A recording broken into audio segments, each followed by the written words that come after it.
Okay. Man, that's so weird talking on camera. Hi, my name's Brendan and welcome to this YouTube channel, which is all about the ideas that explain the news. So my story is about 10 years ago, I got my first big job in television and it was working for a program called BBC Question Time. Good evening to you at home and welcome to our audience here who are going to be putting questions to our panel who of course as ever do not know what those questions are until they... And it was a news job. I was deep inside the Westminster news cycle. I was meeting politicians. I was following the news on Twitter and politics blogs.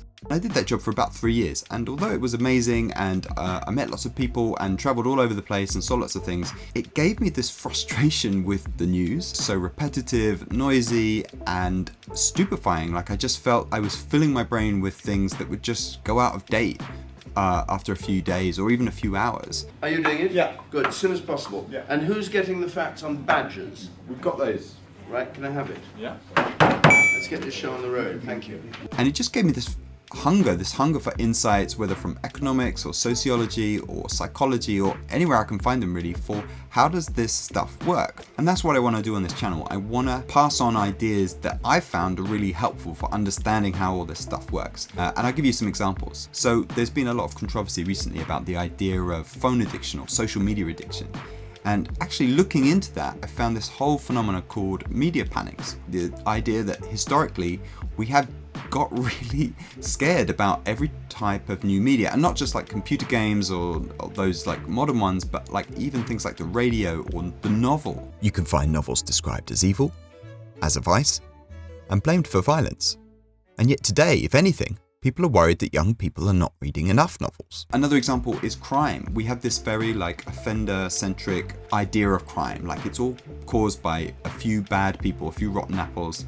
And basically when we talk about crime, we're trying to work out what made them bad. Like what are the root causes? No discipline at home. Exposure to domestic violence. Absenteeism from school. Mass unemployment. Poverty. But actually there's a whole different perspective on crime, which is about looking at the situation around the offender at the time of the crime. And again, it was like an idea that when I heard it and understood it, I was just like, wow, I don't think I will ever look at crime in quite the same way. And those are the kind of ideas that I really want to share on this channel.